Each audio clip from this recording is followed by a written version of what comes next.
But again, thank you all for making time to, get inspired about less traveled places to go. And if you're new to JourneyWoman, we are a women's travel website founded in 1994 in Toronto, Canada. And there is a lot going on. There is our monthly magazine comes out next Friday. We have another newsletter that provides practical travel tips. We have community calls. We have a Facebook group. So there's lots of different ways to get involved and meet women who are interested in travel. And tonight we're featuring one of our partners from our women's travel directory, Chris from Conservation VIP, and you'll meet her in just a moment. And that directory has a lot of other vetted tours, volunteer opportunities, safe places to stay, small ship experiences that our team has vetted to make sure that they're safe for women. So we'll put some links in the chat if you're interested in looking at that too. So Jen, I'm going to hand it over to you. Have a great discussion and look forward to learning. Thanks so much, Carolyn. Hello, everybody.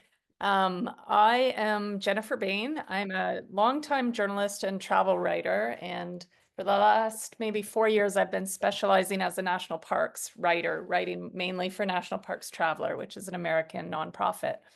I am not currently in a national park. I don't think you can see my background today. I'm in Twillingate, Newfoundland, which is the iceberg capital of the world, and I'm chasing icebergs today, but I will be at Grossmore National Park soon.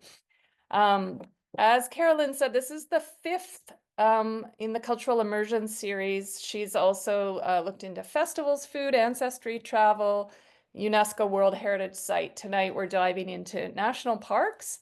And the overreaching sort of goal is to encourage more people to be active and adventurous when they travel. So we have 3 speakers tonight, and I'm going to let them do short introductions first. So the very first one is going to be Chris Brownlick, Executive Director of Conservation VIP. Chris, please take it away. Tell us who you are and what you're all about. Thank you, Jennifer. I'm the board chair of Conservation Volunteers International Program, which is such a long name. Let's call it Conservation VIP, which is a whole lot easier. But I wanted to say the whole name because volunteers are really important to us and international is important to us. And we have programs where we happen to help international parks and other destinations. I'm going to call them public lands. We are a nonprofit based in California, but we really are a virtual organization. We don't have an office here. We have people spread throughout the US who are the primary volunteers who keep our organization going. We have a lot of volunteers who support our activities. And our mission is that we're dedicated to helping sustain some of the world's greatest landscapes, cultural heritage sites, and biodiversity. I would say that we're an organization that loves the outdoors, that loves really special places. And many of our folks have been travelers for years and in their travels realized how much public lands need help. And that was really the genesis of the nonprofit, why it was set up. And we've grown from one place that we helped back in 2008. We really started in Patagonia in southern Chile and now help 13 different special destinations. Wonderful. Okay. Thank you, Chris. Now I'm going to introduce Marie-Hélène Brisson, who is the Visitor Experience Director for Parks Canada. Thanks, Jennifer. Yes, Marie-Hélène Brisson. You can call me MH. I'm the National Director for Visitor Experience at Parks Canada. Chances are, if you've been in a national park, a national historic site, a national marine conservation area in a Parks Canada location, you've crossed some of the work that my team does.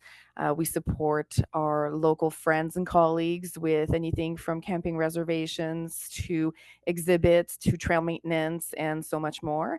I'm really looking forward to have a conversation with you tonight and share the work that Parks Canada does to support ecological integrity, as well as showcasing our beautiful places to Canadians and our international friends. So thanks for having me. Wonderful and welcome. Our third panelist is Jessica, and I'm just trying to read the chat to see, is Jessica on? It's not right now. She's trying to get into the meeting. Okay, so we will wait until she gets in to introduce her, but she's going to be representing the U.S. National Park Service, and she's based at Hawaii Volcanoes National Park. So before we get into the presentations, I was just going to throw out some questions, and the sort of general question is going to be, what are some of the issues the national parks are facing? And before you guys answer that, I was going to say, I used to, as a travel writer, experience national parks the way a lot of people do. I'd wander into them, sort of, hi park, what do you have for me? I'd go on a hike, take a few photos, and I'd leave, and I wasn't particularly engaged. And then I started writing for National Parks Traveler, and my boss is a newsman, and he likes to see climate change, he likes to see invasive species, he likes to see species at risk, he likes to hear about conservation, preservation, over-tourism, all of the issues. And once that sort of opened up to me, I realized there were an incredible number of stories that are happening in these parks that we may not be, well, we're seeing them, but we're not really realizing what's happening. So of those sort of overarching topics, if you want to, maybe Chris, go ahead and tell me what you think, what are the most exciting or pressing or terrifying issues that you're seeing right now in national parks? Well, obviously, well, the elephant in the room is that the political situation in the US is difficult right now in many respects. And one of the key respects that's certainly affecting national parks is layoffs. There have been many reductions in staff at quite a few federal agencies, and that's affecting the national parks. And I'm not going to go into the political side of it, but I think in a sense, it makes more sense to back up and say what are issues for the national parks, even regardless of what's happening today. And that is that we love them, okay? I came to national parks from the point of view of a user. I don't have a national parks background, but in fact, my background is in finance, economics, and finance. But whenever I had a vacation from work, I'd want to get outside. I went to parks. I loved parks. I liked hiking. I liked being outdoors. I like seeing animals I don't see around my own house. I like the different smells, the sights, etc. And I never really thought much about the fact that the parks were there. I took it for granted. And then at some point, it started to dawn on me, why are they here? Okay, and they're there because the government, if we talk national parks, we really should say public lands, because in some countries they have different designations, of course, but really public lands that have been set aside by, in general, the primary government in the country. That's their way of saying these are some of the most incredible, wonderful sites that we have to see, that the public should have access to. But as soon as something's set aside as public land, it means the public funding is what supports them in general. Well, we all know that public funding is always a debate. It's always an issue. To have public funding, you have to have tax people some way or another, or raise revenue one way or another. And as soon as you raise revenue, how do you spend it around the country?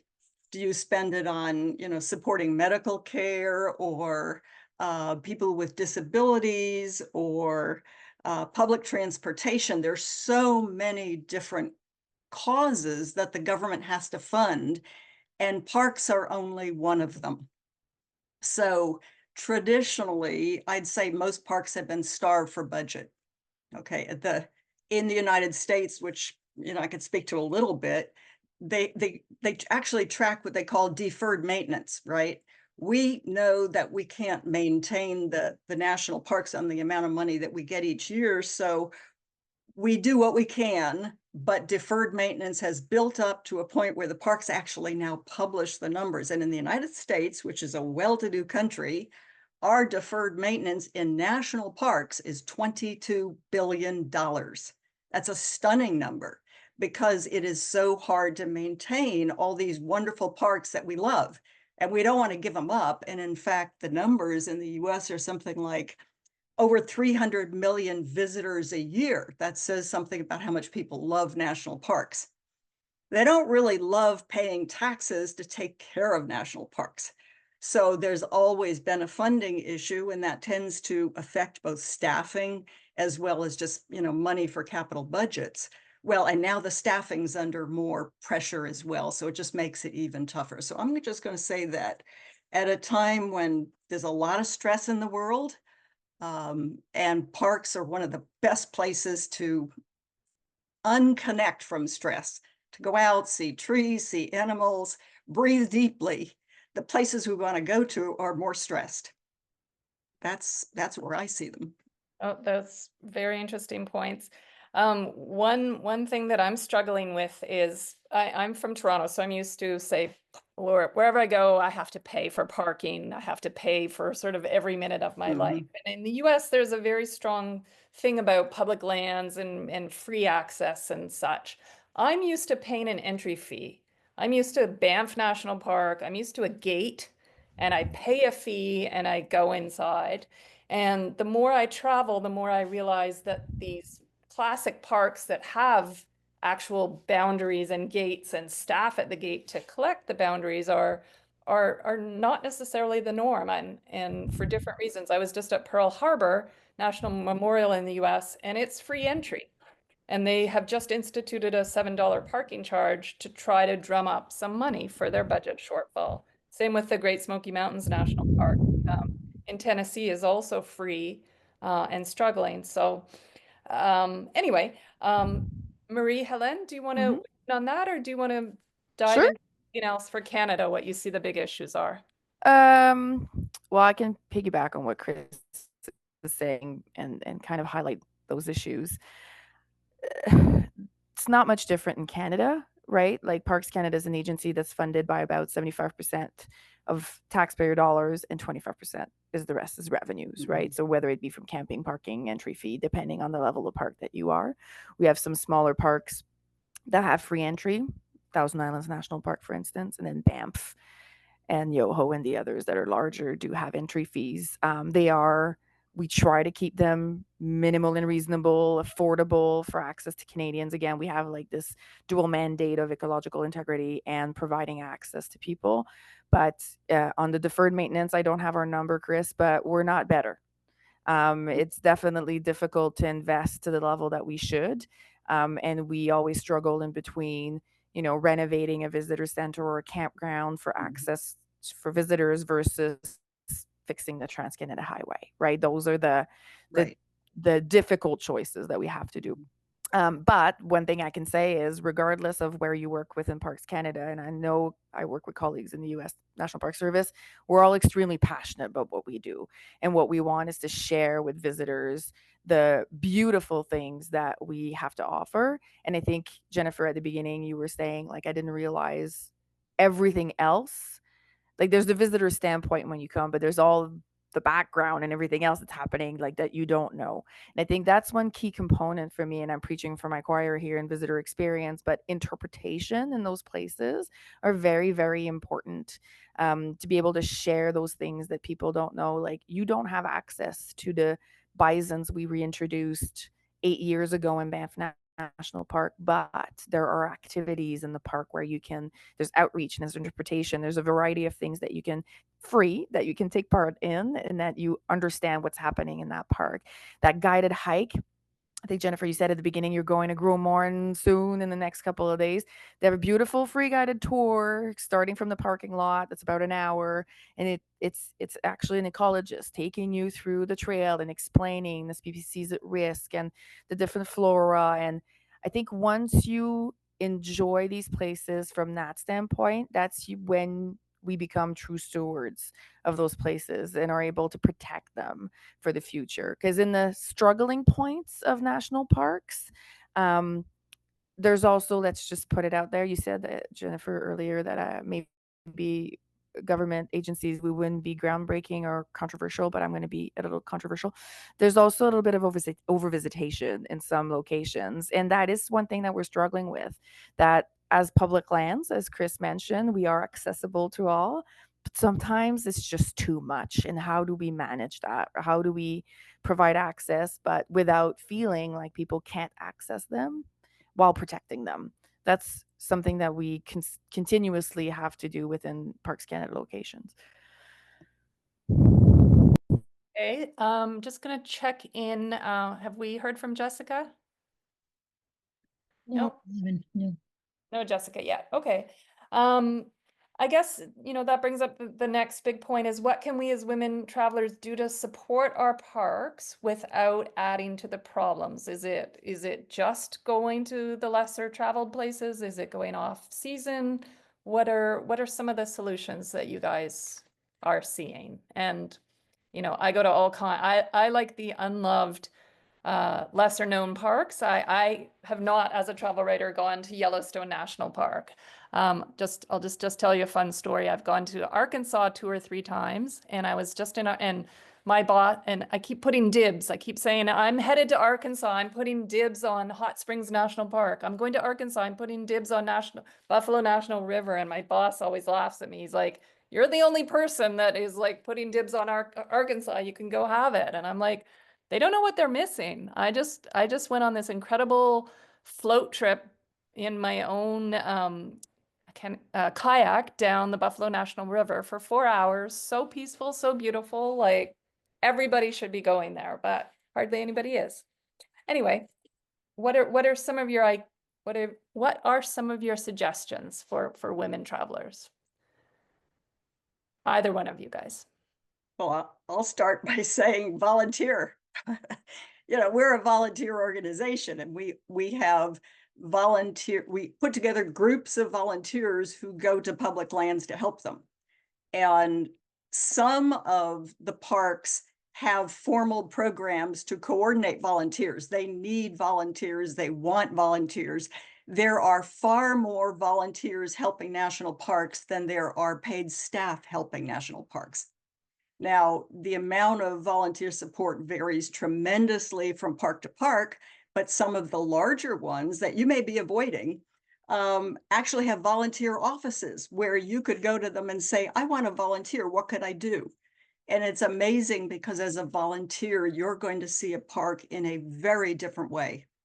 Okay. And for instance, when we send groups of volunteers to Yosemite, we camp in Yosemite Valley, which everybody knows is, very crowded in the summer. Nobody wants to go there in the summer because it's way too crowded. That's sort of the cliche, if you will. But we camp in a campground in the Yosemite Valley, which is designated only for volunteers. It's peaceful. It's lovely. It's right next to the Tuolumne River. And, we're seeing this incredibly beautiful landscape. I mean, you can't do, in my mind, the granite cliffs surrounding Yosemite Valley are so awesome that I would never avoid it just because a lot of people go there. So I think some of the most famous places are really crowded because they are truly wonderful. The question is, how do you go there in a way that is helpful and not harming the place? There are also very simple things like take your trash home with you. Okay. Many people go to parks and they think of it as if it's their house where, you use something, you have trash, you put it in the trash can, somebody picks it up.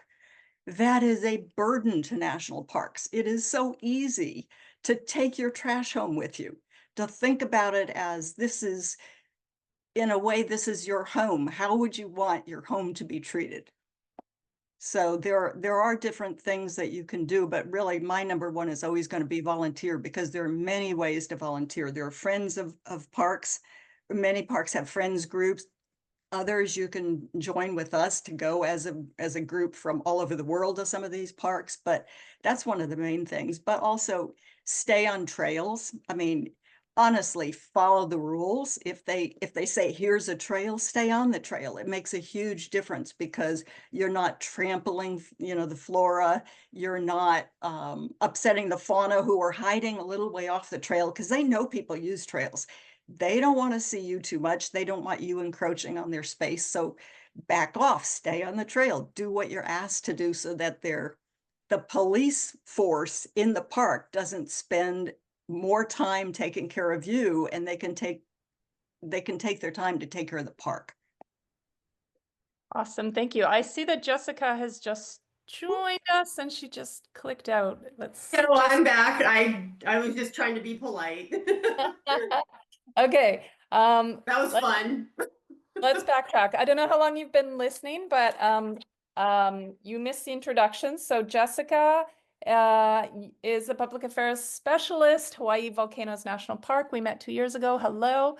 Can you just take a quick 2 minutes and introduce yourself, and then we'll catch you up in the conversation. Sounds good. Good afternoon, everybody. Sorry about my technical difficulties. We had some upgrades on our computers today, and all of a sudden nothing wanted to work when I logged in. So thanks for bearing with me. I am the public affairs specialist here at Hawaii Volcanoes National Park, located on the island of Hawaii in the middle of the Pacific. And I have been here since 2011. I come from a background in journalism, like I think I heard some of you mention, and here I am today at my dream job still, thank goodness. Welcome, welcome. So we just did a sort of an overview about what are some of the big issues facing national parks. We talked a little tiny bit about climate change and conservation, but mostly over tourism, what people can do to combat that. And so let's get Marie-Hélène to share her thoughts, and then Jessica will turn it over to you after that. Without repeating, like, I think I echo a lot of the things Chris just mentioned. In Canada's national parks, we do have volunteer programs as well. That said, they're much smaller than our workforce. We do have a different model than the US and a lot of unionized staff. But I think without putting the burden back, like it's okay to visit the hidden gems, and you should. But I think there are amazing writers like you, Jennifer, and our influencers on Instagram that are actually promoting those, and they're becoming more and more very popular themselves. Right? We're seeing that across our own network, where we're moving, visitation to another place, and it's a couple years later, and we're like, we got the same issue. Right? It's a nice problem to have, as my boss would say. People love us. But I'm echoing maybe a little bit of a comment that Kathleen put in the chat. And I think for us, it's really what can we do as a park service to educate people? So better behavior, prepare in advance. This location has limitations in terms of how many people can go up, can go on a trail, can access this campground, whatever it be. But the people are not disappointed when they show up, that they don't live that iconic experience if you are visiting that iconic park. And what we are working on currently is looking at other modes of transportation, like probably the US national parks. A lot of our places are remote. They were built in, or protected in the 60s, 70s, where you needed cars to get to and far.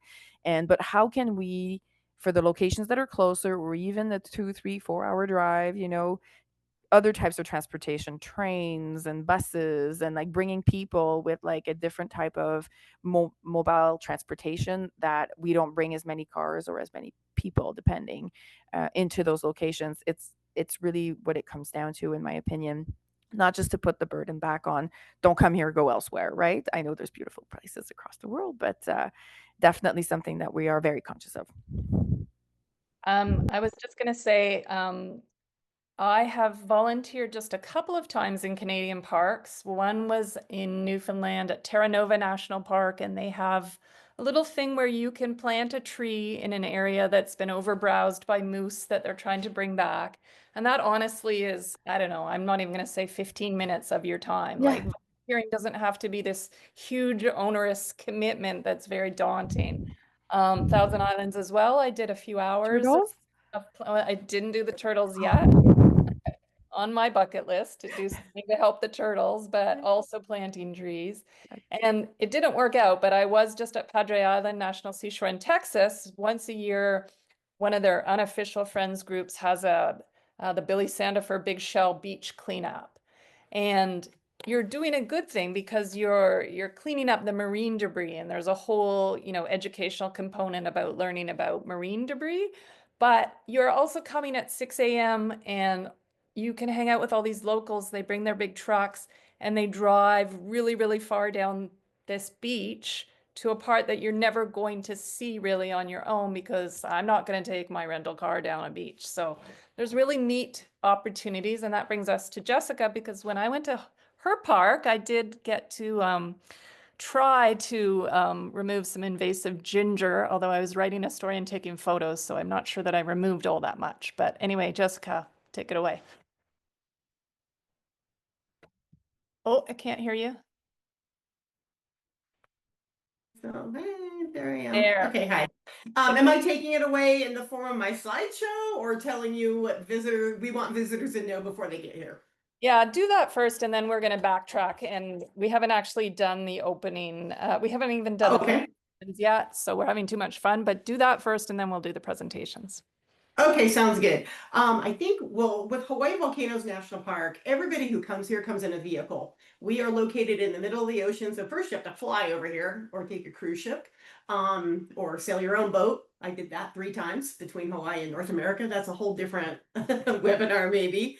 But our visitors, almost all of them, come in a vehicle, and we have reached at some points almost 2 million visitors a year. So that's a lot of pressure on the park.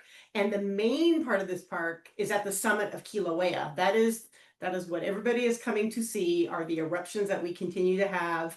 And then they're gone. So they're here for maybe a couple hours, 90% of our visitors, and then they leave and they don't know what they want to do. And I heard Marie Helene say this, but what we implore people to do is at least visit the park website before you come here. Know what's open, know what the volcano is doing, set your expectations accordingly. If you just drive over and expect to see an eruption happening in front of you, you're setting yourself up for disappointment. But if you understand the beauty of this park, which is giant at over 355,000 acres, and all the different things you can do. If there's not an eruption, or even if there is one, there's so many other places to explore: the rainforest, the 155 miles of trails, the coastline, etc. So I guess our mantra, long story short, is plan ahead. Jessica, can you just speak very briefly about the volunteer opportunity with the invasive ginger, if that's still going on, and how that's going? We still have it. It's been going on. It's called Stewardship at the Summit. A lot of people are surprised to hear there is a very thriving, beautiful native Hawaiian rainforest at the summit of Kilauea. Everybody thinks, like a landscape like similar to behind me, but it's very rainforest laden up here at the summit. And unfortunately, fortunately, we have a lot of very beautiful native species, including our ohia trees and other things that are keystone species to this environment. But we have a lot of invasives too. And ginger, Himalayan ginger, not the edible kind, really likes this environment. It's invasive. It was introduced back in the 40s, I think, and it has just taken over. And the problem is that it changes the soil structure, and so native plants can't grow, and it chokes out the forest. So we have had a volunteer program for at least the last 15 years, about once a week, where our lead volunteers take in people and they trim the ginger, they clip the ginger and remove it into piles, and then we go back later and treat it with an herbicide. So that really has helped open up some areas of the forest. The sad truth is we will never be able to get every single invasive plant out of the rainforest, but this definitely makes a big dent and prevents it from spreading. And one more thing, this was a micro obsession I had when I was there, but you have a species there called nene. Yes. Speak about that, because I did the invasive ginger, and then at the end we came out at the parking lot to put everything away, and all the nene were the mother, father, baby nenes were running around the parking lot, and that really opened up a vehicle for me to be able to tell the story of this bird that you're just looking at and you're not thinking about, but there's an incredible story behind it if you want to share that. Yeah, sure. By the way, Jennifer, yours was one of the best articles I've ever read on Nene, and I'm not just saying that because you're leading this call, but you're a very exceptional writer. So thank you for covering the parks in the way that you did. I suggest you guys go check her out on National Parks Traveler. Nene are they have ties to the Canada goose. They have somehow eventually one of their ancestors got here to Hawaii, and they adapted over the millennia and have now become their own unique endemic species found nowhere else on Earth. What's cool about Nene is that they kind of lost the webbing between their toes. Like most geese are paddling in, lakes, river streams. Nene, because they're adapted to walking across harsh lava environments, like the one in my screenshot thing, they really develop more toe-like feet. So that's one of the adaptations that they have. They are also very unaccustomed to predators. Western people landed here only a couple hundreds of years ago, introduced the dogs and eventually the pigs and goats and things like that. And then eventually mongoose and other predators. So they haven't really developed a strong sense of fear. So they're or vehicles either. So they are threatened, federally listed as a threatened geese right now. But lots of efforts to restore their species began here in Hawaii Volcanoes National Park. And now I think we have more than 3,000 Nene statewide, which it dwindled down to a population, I think it was about 50 birds at one time in the 70s. And from a people point of view, that the important things are that, well, that you're not allowed to feed anything in a national park, but for people that don't know that or not aware of that or are trying to feed the Nene or driving too quickly around the corners and hitting them, they're not realizing the actual huge impact that is having on a threatened species. Yes.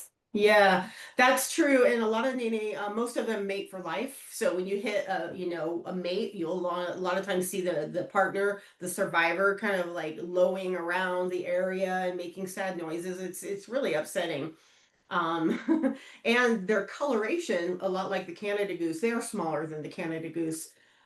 They blend in really well to roadsides and whatnot. And they also like to graze on the short grasses that are near the edges of roads. So that makes them doubly hard to see. So we really encourage people, we urge, not encourage, we urge people don't feed them, because if a fed Nene is a dead Nene, basically, they can become very quickly habituated to cars and people. And, you can run over them in a parking lot. If you even leave a Cheeto on the ground, it's not a good behavior. Yeah.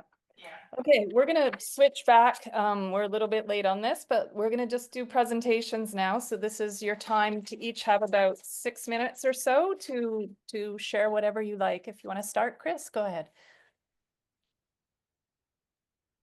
I'm going to see if I can share my screen without losing you. This is always a challenge, so bear with me. Talk while I do this, while I bring it up. Oh no, it says host disabled participant screen sharing when I try to share my screen. Try again. Okay, let's see.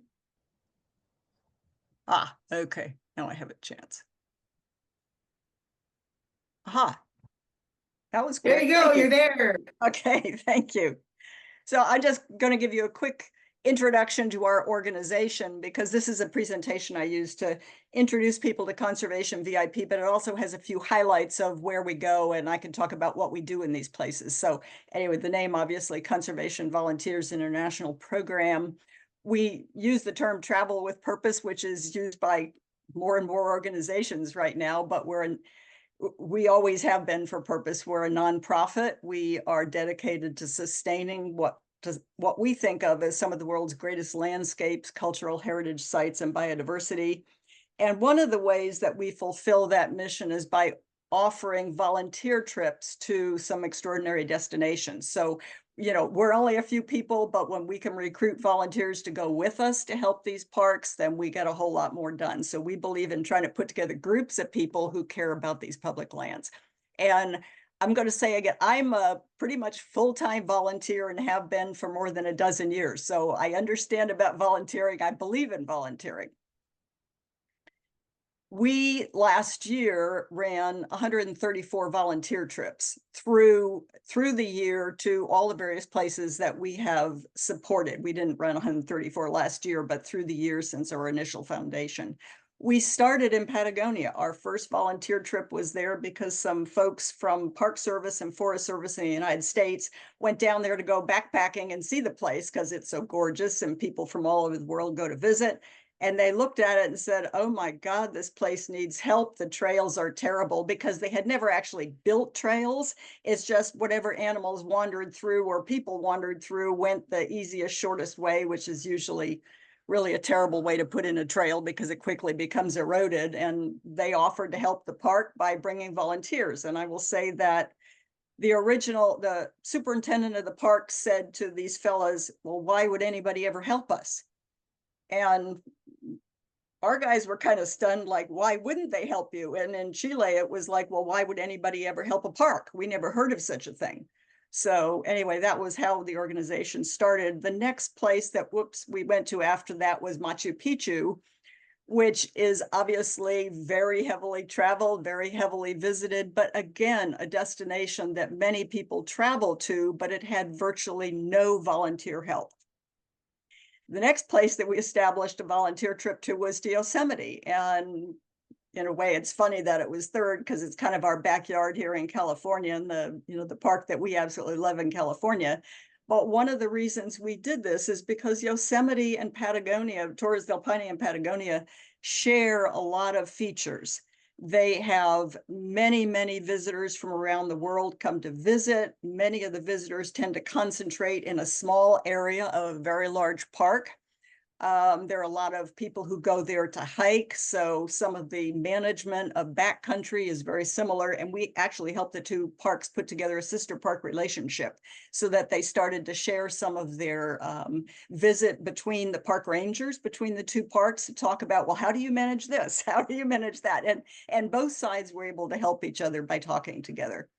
After that, we added a trip to Galapagos. Now I should back up. The first two places, Yosemite and Patagonia, largely the work that we're doing is trail work. So it's trying to make sure that people stay on trails because it protects the landscape, it protects the vegetation around the trails, and it also protects the animals because then they'll know where visitors are and you can mutually avoid each other and not have, let's say, altercations that you'd rather not have. In Machu Picchu, we've done some trail work, but we also help them sometimes in cleaning the Incan walls there.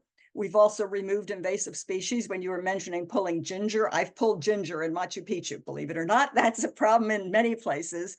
We've also helped to pull an invasive species, which is a very highly flammable grass that has spread there. It was introduced, no doubt, by some visitor bringing it on their boots. Which reminds me, one other thing that folks can do to help the parks is clean your boots before you visit to reduce the invasive species you bring with us. But at any rate, we go there and sometimes help them pull this invasive grass because they're afraid that if a fire catches there, it could devastate the place. We've done other things like planting trees there, et cetera. So quite a few things there in Machu Picchu. Galapagos, we've done some work with the giant tortoises there where they rear some of the tortoises before setting them back out into the wild. We're also doing some turtle research there, doing basic snorkeling to take photos of the turtles, which is used by the researchers there to try to figure out how the turtles are moving around the Galapagos to try to avoid boats hitting the turtles. If they can route the boats around the turtles, it's better for the boats and it's better for the turtles. So we're helping with that. In US Virgin Islands, we're helping mostly with trail work, but also a little bit with a lot cutting back vegetation from trails, that type of thing. In Scotland, we help to rewild the Scottish Highlands. At one point, Scottish Highlands were very heavily wooded. Now they are not. People, you look at this picture and you think gorgeous trees, but there are large swaths of Scotland that once were heavily wooded and the trees were cut down. We're helping with the revegetation. In Alaska, we work in a national park, and in the largest national forest in the US is also in Alaska. So we work both in the a national park up there near Skagway, and then also the national forest near Juneau doing trail work. In Costa Rica, we've got a program, and now we actually have 2 locations where we go down and we're helping with nesting sea turtles to protect the sea turtles, as well as helping with protecting quetzals or building nests and building planting some of the trees that the quetzals like to eat to help preserve the quetzals. In Cinque Terre in Italy, we're working on the terraces there, which keep the cliffs up and make Cinque Terre such a unique place. We're actually working at some vineyards there to help restore the dry stone walls to keep the terraces in place. In Tanzania, we're planting trees, mostly working with local communities there. It's a reforestation effort in a couple of areas that are near some of the national parks there. And when I put this together, I said, where will we go next? And we, even since March, we have now announced our newest trip, which is actually to an Amazon area in Ecuador, where we're going to be doing some work with some butterflies there. So that's pretty exciting. So we do a wide variety of tasks, but this is the point to say, we go to a destination and we say, we think this is a popular enough place that people come from all over the world. If we can get some of them to stop and help you instead of just driving through and seeing the place, is there some way that volunteers can help you? So we don't go and say, this is what we can do. We go and say, could you use help? Would you like help? And what kind of help would you like? And if we can put together a program that benefits the destination and that we think that travelers would enjoy working on, have a good time, because one of the key things for us is nobody's going to go and volunteer to be miserable. They want to go and see the place and they want to have a good time doing it. So we try to put together something where they're working on a project that's meaningful for the destination, that helps the destination, and is also something that they're going to enjoy. And then we package it in a way that suits both sides. In other words, we know you're going there to see Scotland. We're going to make sure you see Scotland while you're doing this. But also you get to see it in a different way than most visitors. So most visitors see the surface of the park. We typically are working with park staff behind the scenes. And so they're seeing parts of the park that you might not see if you were just a visitor. You're also going to be talking to the people who love the park more than anybody, which is usually park staff. I mean, my exposure has been that the people who work for the park are not there to, earn huge salaries. They're there because they help the place. They love the place. They want to help the place. And so getting to know these people, they really tell you, the special things about it. What do they love about it? What goes on behind the scenes? So it's really kind of a fun way to get to know some of these parks. And you also just get this great sense of, hey, I'm giving back. I'm not just coming here and leaving my trash for somebody else to pick up. I'm not just taking a picture to post on Instagram. I'm actually coming here and seeing the place, having a good time. And I can go home and say, not only did I have a good time, but I did the right thing. I did something good for the park. So it's pretty, transformative to most people, I think. So what we find, the people who like to go on our trips, they're people who care about conservation. They either have volunteered before and understand the joy of volunteering, or they're willing to try out volunteering if they haven't done it before. They'll give it a taste and see what happens. And they're usually travelers, so somebody who wants to go there. If we find somebody who's a traveler, who cares about conservation, who is willing to volunteer, that's going to be a person who's going to be very happy in getting involved in one of our trips. I love it. Thank you. I just got the 15-minute warning. So okay, I'm going to stop sharing. I think this should have been a 2-hour webinar, but okay, there we go. Sorry about that. But no, that's awesome. So we're gonna turn to Marie-Hélène and then Jessica, and then we're gonna grab some questions from people here. So Marie-Hélène, please. I'll do this quick. I wasn't as organized as Chris, so I don't have a presentation. I'll share in the chat the 3 places that I want to highlight. Hidden gems, because they are important. I am a single mom and I do travel by myself quite a bit, and it's important for me to be safe. So these are places I've been to or that I dream to go to, and that I vetted through different websites, not just the Parks Canada one, to make sure that it was a safe place. So the first one is La Mauricie National Park. La Mauricie is about an hour and a half from Montreal. I really enjoy that location for the beautiful views. If you like the boreal forest, like being into like all those dense trees, it has a multitude of lakes and a lot of different cascades and waterfalls. Personally, I am a calm hiker, if you could say. Some folks really like the active, and there's a lot of backcountry in La Mauricie, but it also fits for folks who would like to do a 5 to 6 kilometers at a very normal, moderate pace. It even has a heart-shaped lake, so I think that's one of my favorite locations. It's a four-season park, and the cross-country ski is the best in the province of Quebec, in my opinion. The next location, which I'll also share in a chat, is Pakasaw National Park. It's in Ontario. When I first visited Pakasaw, of course, I knew it was next to Lake Superior, but I didn't really realize that it was going to be so beautiful and looking like it was next to the sea, right? Lake Superior is so enormous. I was ready for a Northern Ontario experience, but I wasn't ready to feel like I was a coastline. So again, Pakistan National Park, super safe, great and calm place. They have activities for the very adventurous folks like canoeing and portaging and doing a lot of backcountry, but it has great camping as well. My favorite hike was along the suspended bridge. So if you are planning a trip to Northern Ontario, a little bit of a trek, it's about a 14-hour drive from the Ottawa area where I reside. But there's lots of things you can do. There's Lake Superior and National Marine Conservation Area as well right next to it. So I really encourage you to go. And another one that's on my bucket list, I know Jen, you did it, is Grasslands National Park in Saskatchewan, about 3.5 hours from Regina, the capital. It's the landscape that seems to be really something different that I haven't really experienced in the past. A lot of easy trails and easy hikes and some amazing camping available as well. It's one of Parks Canada's hidden gems that has availability a lot of the summer. A lot of places are usually sold out, but that one is something that usually has more room. So that's definitely on my bucket list. I hope you get to go there. They have a hike that I've done called Valley of a Thousand Devils Yes. that goes from the grasslands to the badlands. And to Chris's point earlier about people should clean their boots, they have, I don't know what you guys call them, but they have sort of a fence and then they have a boot brush and they sort of have a little thing saying don't track in or out different species. We call them washing stations, but yeah, they're like, yeah. Okay, Jessica, go ahead, please. We've got a PowerPoint going. Unmute. I just have some slides. I hope I'm showing you my presenter's screen or my slideshow screen.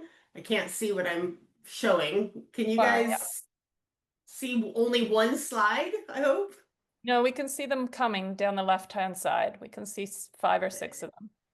Let me move these pesky taskbars out of the way.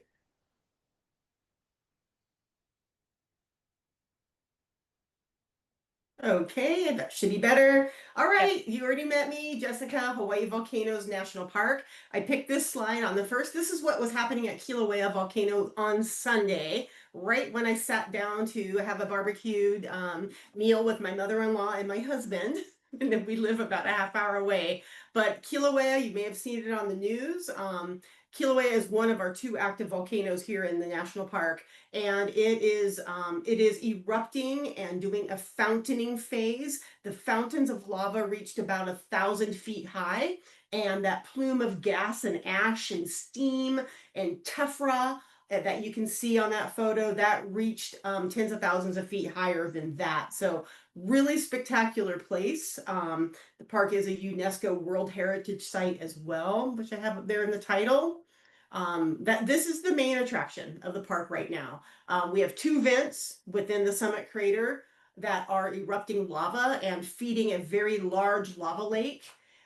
This eruption started on the 23rd of December, and it has been characterized by starts and stops and pauses, but it's still the same eruption. That was our 23rd episode, and each episode has lasted from a few hours, like this one on Sunday lasted 10 hours, or to a few days. But the high fountaining usually lasts only a few hours.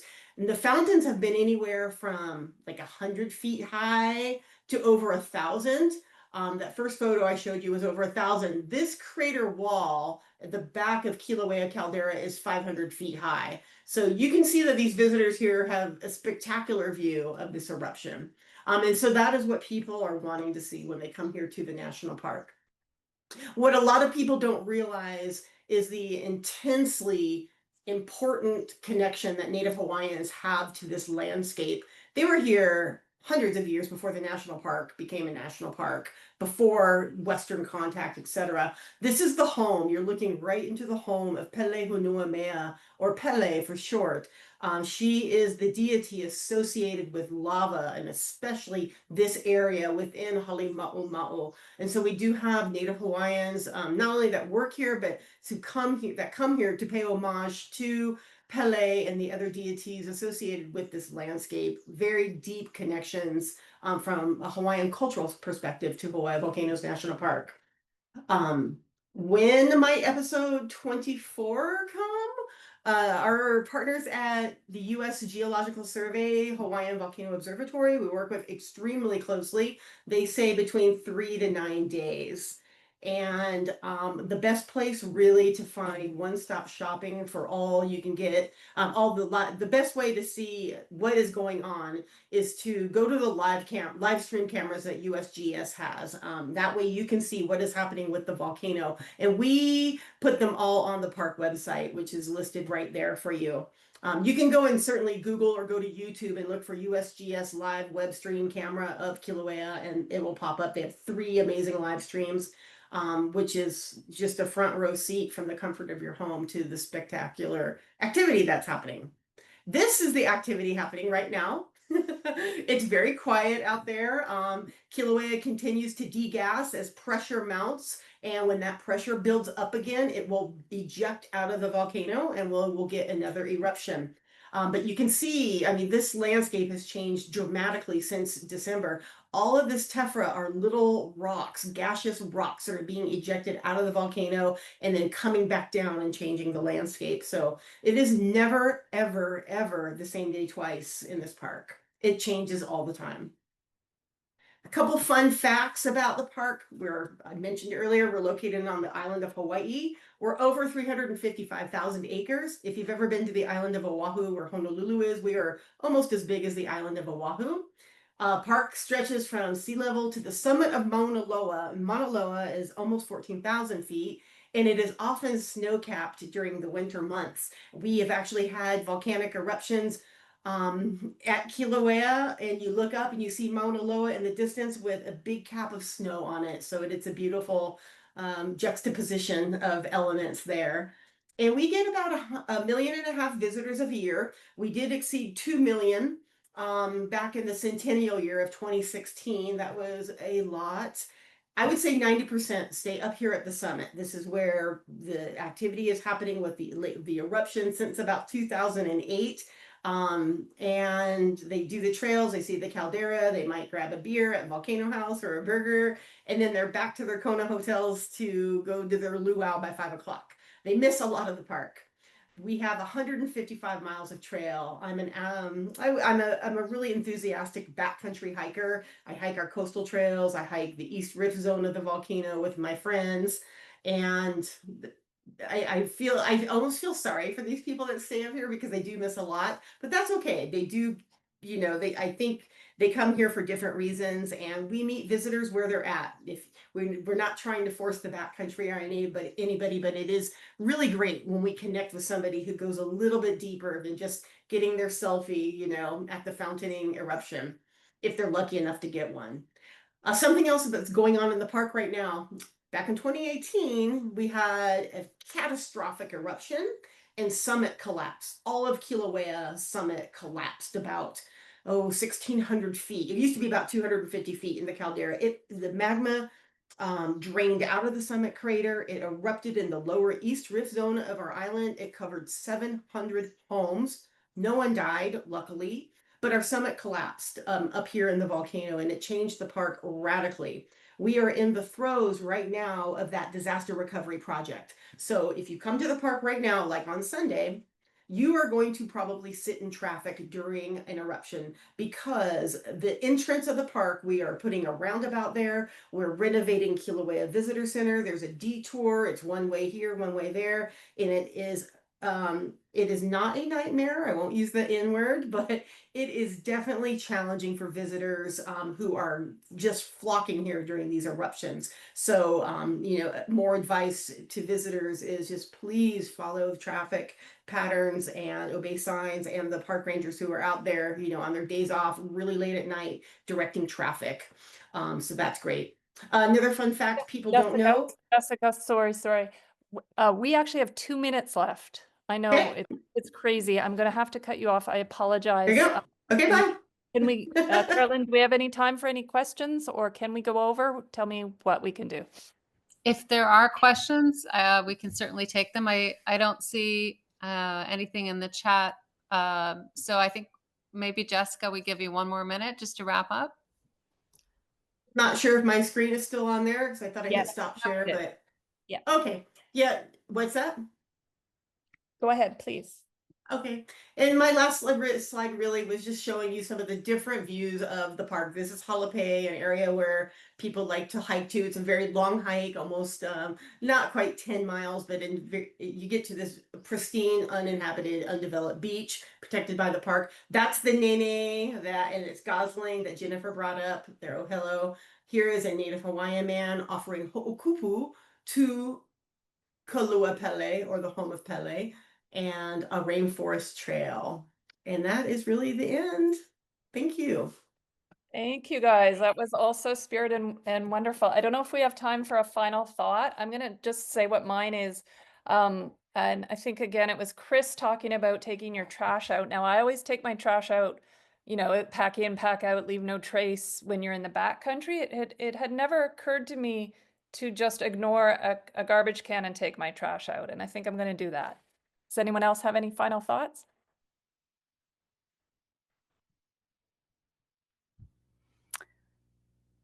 Share, because sharing your experiences will help us build stewards of the future, and we need to protect these beautiful places forever. So I think it's important. What we're doing today is important. Okay, I had a question in the chat about when will the construction in the one you were just talking about by the volcano be finished? The entrance construction. The bad entrance construction, the really intense that we have, probably about 7 weeks from now. The renovated visitor center will not reopen until summer of 2026. So we're going to see a little bit of a lot of construction for 7 weeks, and a little bit after that for about another year. Okay, any final thoughts, Jessica or Chris? I think my final thought is, if you've ever been to a park and loved it, which probably many people have who are listening right now, or they probably wouldn't be here, just think about the fact that if you want them to continue to exist, it's really nice if we could all pitch in and do a little bit. And if that means helping in your local park, whether it's national, state, local, consider helping out as well as enjoying it. That way they'll be able to continue so everybody can enjoy it for the future. Wonderful. It's been a fabulous conversation. I hope everybody else has enjoyed it. And thanks everybody who's joined us. Thank you for having us. Thank you. Ahoy Nice talking to y'all. Aloha. Aloha.